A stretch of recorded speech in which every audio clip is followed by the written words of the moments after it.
अस्सलाम वालेकुम नाज़रीन, सिंध ऑनलाइन टीवी में भलीकार आवां इमरान मलिक शामिल कयूं था हिन वक्त जूं ख़बरूं।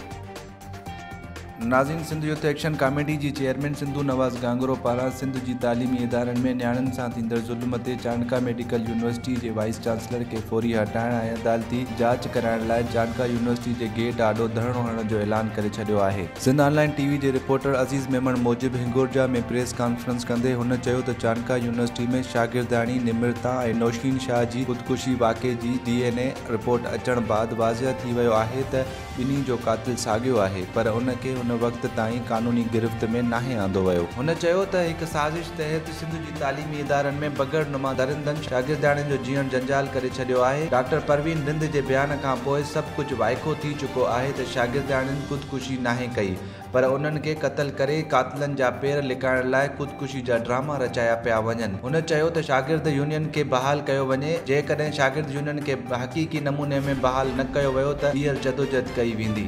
ख़बरुनि ऐं अपडेट्स जे लाइ ॾिसंदा ऐं ॿुधंदा रहो सिंध ऑनलाइन टीवी।